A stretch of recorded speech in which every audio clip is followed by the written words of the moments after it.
Hello, I'm Alex McLaren. I'm an actor and I've worked as a communications coach since 2002. Now so much business is being conducted remotely, the ways in which we talk, present, build relationships and connect is changing.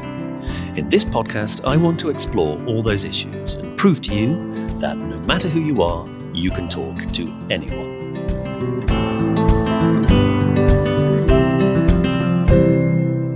Hello and welcome to You Can Talk to Anyone, the podcast in which we open the bonnet on our communications engine. I'm Alex. And I'm Tom. And this week I want to talk about party fear, mainly because I'm having a garden party next weekend in my garden here in Folkestone. So I'm just interested in the kind of the feelings that come up when we are throwing parties. Do you like parties, Tom? I like some parties some of the time. Party fear is definitely something which I recognise. And it's strange because a lot of people meet me for the first time in the context of running a training session, or less frequently these days, but it has been known, on a stage in front of an audience.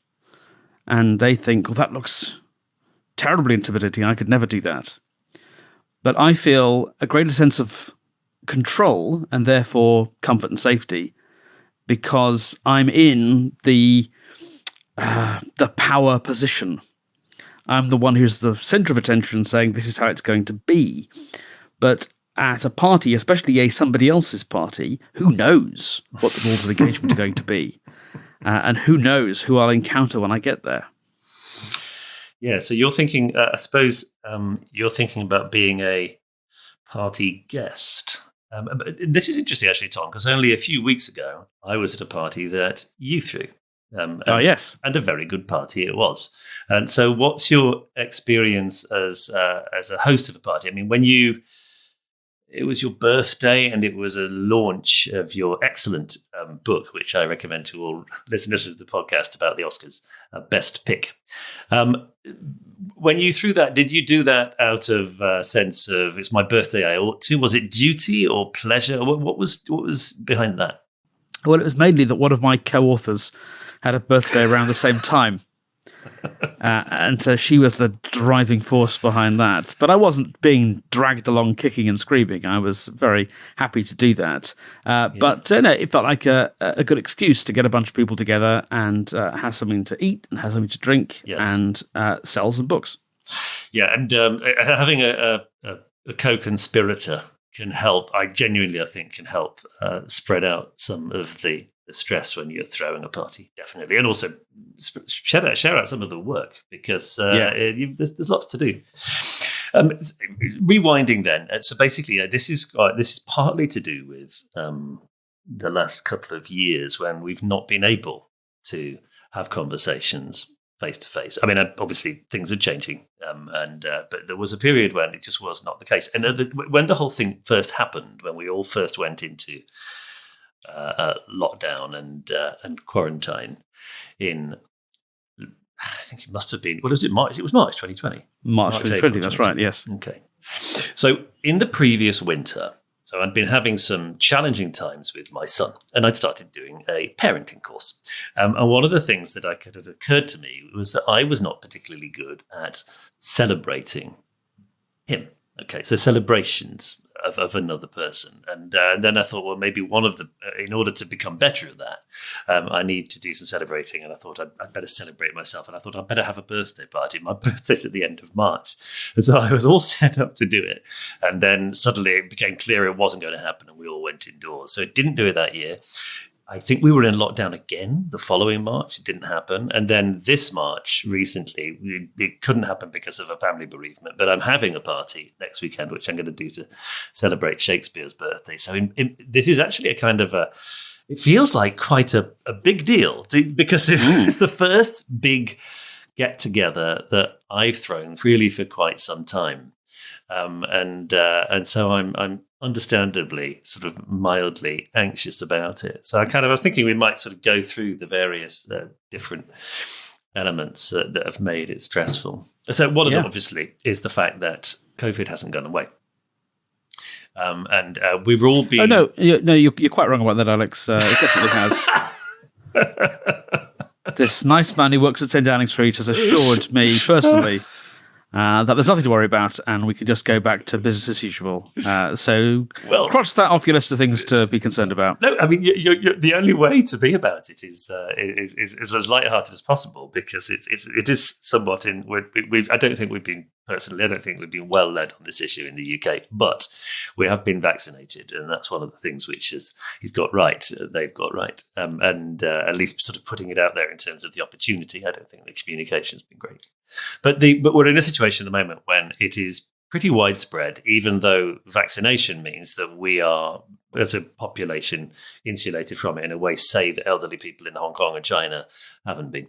But it means that thinking about, well, if we're going to get a crowd of people together, I kind of want to try and do it in a place where there's plenty of ventilation. So in terms of venue, I thought, let's do this at the back of my house and in the garden.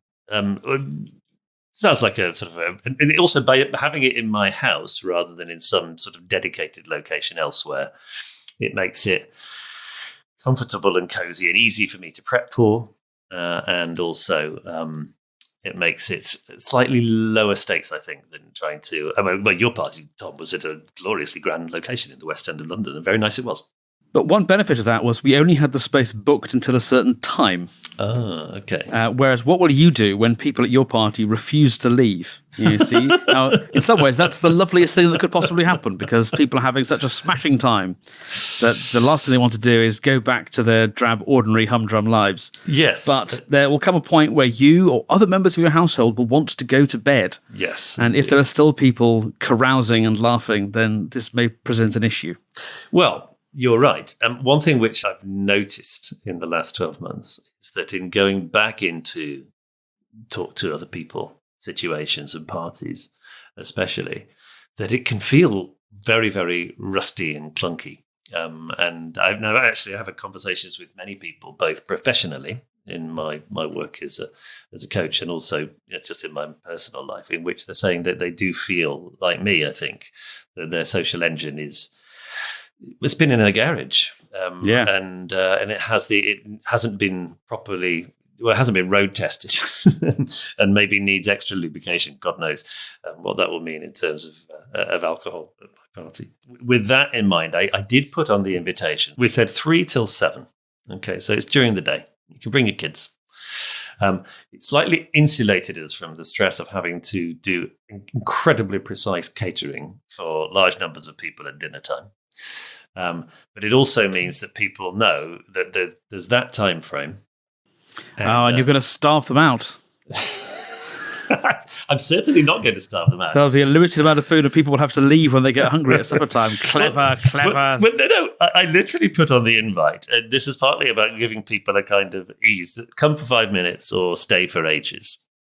And of course, I won't be chucking people out at 7 o'clock. And of course, people can stay for as long as they want. But I also, I'm quite happy to take the responsibility, to take the hit of being the person who says, right, it's time, everybody go. Because I think that's also a responsibility that guests shouldn't have to figure out for themselves as well. It should be quite clear that they can stay, or it should be quite clear that they should be able to go.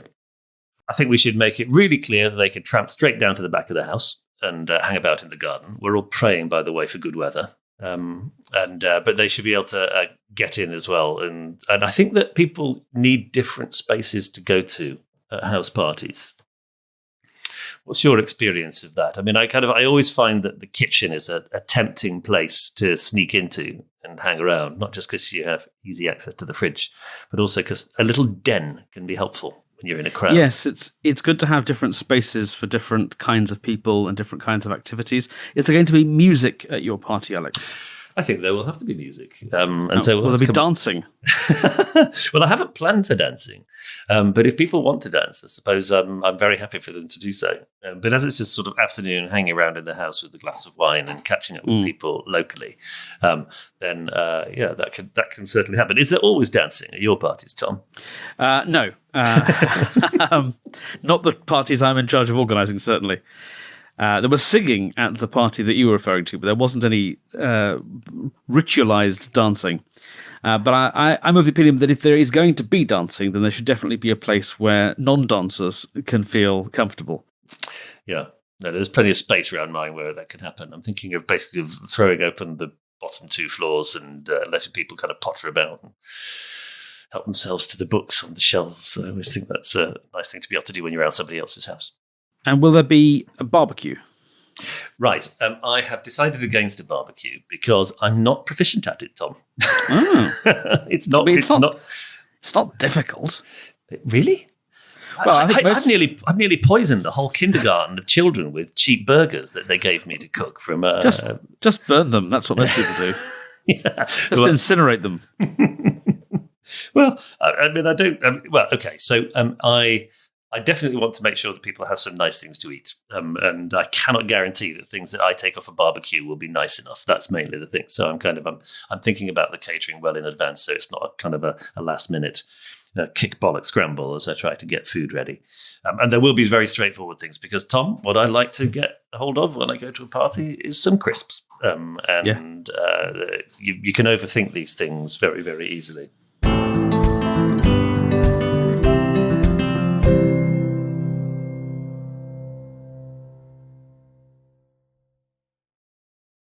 I kind of one thing which has come up where I live is the fact that I'm coming up with an invitation list, and I live in a small town, and I haven't thought it through in a lot of intense detail, but I'm aware that people may show up to my party and find friends of mine with whom they are not friends, or possibly ex-husbands and wives, and that has been something which I've had to give some thought to. I still haven't concluded my deliberations. If you have any advice on the subject, Tom. Well, this is sort of more in our core area, isn't it? This is more under the rubric of you can talk to anyone. What do you do if there are different people at your party who you would all like to be there, but they don't know each other and in fact come from very different worlds? I sometimes invite people deliberately in order to bring about those kind of connections. In fact, I was at a get-together last weekend in which I'd met a local refugee who needed some advice, and I thought rather than come around my house for a cup of tea, which would be helpful, I met him at the local community centre. And by the time I got there, he and a group of other people were deep in conversation with all of the right people. So it was just in terms of just finding the right connection space and letting it happen is often enough, provided you know enough people of goodwill and social skill. And I think I do. So I'm not stressed about that. It's more a matter of me wanting to let people know they are welcome at my party, even if they are anxious about who they might see there. So this is much more personal. Actually, maybe it could happen in a professional context. And I've settled on this process. I'm simply going to invite them and allow them to figure those anxieties out for themselves rather than try and overmanage it. Because I have occasionally in the past been guilty of overthinking this and actually making decisions on behalf of people that really they would have liked the freedom to make for themselves. And what's your personal strategy when you're the guest at the party? How do you overcome any kind of party fear or social anxiety? Oh, I don't think as a guest at a party, I experience it as social anxiety. I was thinking about why. We just had a week of visitors at my house, my brother and his 2 children. And my son, Frank, basically had to spend all of his time with grown-ups. He absolutely loves parties. And when I see him, I mean, he likes them more than anything. I see exactly my own instincts as well. I think that just the sort of the variety of human stimulus is just his happy place. And I think it's mine as well. So if I'm invited around to a party at your place, I'm excited about going. I'm guaranteed to know somebody. It's very rare that I won't know a single person. And also it's an opportunity to catch up face to face with people that you haven't necessarily seen for a while. And that is, for me, always really, really brilliant, because you're stitching together sort of bits of relationship which maybe aren't really as connected as they need to be. So I don't experience it as stress and anxiety. I walk in, I start looking for people. I head over to them. I typically will try and find myself a glass of wine and try and restrain myself, slow myself down. So, and then also, I try to find somewhere to sit down. So this is it's helpful to review this because I think that you can get tired if you're 47 like me, in a way that I couldn't when I was 27. So one thing which I am thinking about for next weekend is just making sure we've got as many seats as possible, sort of scattered about for people my age and older to sit down on. How about you? Do you have a strategy when you go into a space with strangers or with a big group of strangers? Of late, I've noticed that I am much more apt to perform what I maybe hubristically think of as a rescue mission. I've half a dozen times in the last few weeks or months caught myself looking around, seeing somebody on their own, and thinking, I will go and talk to that person. They will surely be delighted to see me. But of course, even if they aren't particularly delighted to see me, they're delighted to see somebody. Now, the danger, of course, is that you will get trapped. So what I'd also encourage other people listening to this to do is to consider that two people talking to each other might still be in need of a rescue mission. Yes, they may, or one of them may. Yes. That sort of element of what you bring to an interaction, I think, is particularly important currently because I've noticed that having had so much time away from talking to people, there's a risk that I will talk really hungry to be heard. And what happens when a lot of people who are hungry to be heard meet? And there's a huge risk that people will literally be taking turns to say their piece. And so there won't be that chain reaction of actually listening to each other. So I'm conscious at the moment when I go to parties, don't show up at talk. Show up and listen and hear what people have to say and see if you can keep their conversation going rather than just bringing your own. If I am at a party where I know very few people, for example, I've been to a couple of weddings where really the only people I've known have been the bride and groom, it is always an enormous relief to me to find an expert who is willing to hold forth. At one wedding, I can remember I had a very long, detailed and fascinating lecture about the history of South Africa. Not something that I knew I wanted when I sat down, but something I was delighted to receive. And in a weird way, it does sort of take the pressure off me. Because, I know the things I can bang on about. And yes, if I find someone with a similar interest, maybe we can have that conversation. But if I find someone who is an expert on something and they're just happy to talk about it, I can sort of wind them up and let them go. And learn something thereby, which is there's an enjoyable experience in finding people who are interested in what you have to say. And so being that person guarantees that happens to somebody at the party. It raises the average happiness and enjoyment of the experience by at least a little bit. Yeah, and I've heard my stories. Yeah, I'm much more interested to hear somebody else's. I'm also very aware that there's a mathematical potential when you get a crowd of people together, and that is that. And this must have been. I'm thinking back to weddings I've gone to. Well, your wedding, for example, in which you simply did not have the opportunity to have much of a conversation with practically anybody, just in terms of the proportion of people who were there, because you're so busy when you're throwing your own party. Yeah. One very good bit of advice I was given, which I really recommend, and I'm really glad that I followed it, is during the meal, when everyone's sitting down, in between courses, take the time to tour the room. Take the time to go around each table and catch up with everybody. Then you've had one conversation with every single person who was there, guaranteed. There's nobody that you will go, oh, I didn't even talk to so-and-so. I didn't even see them. It was like they weren't there.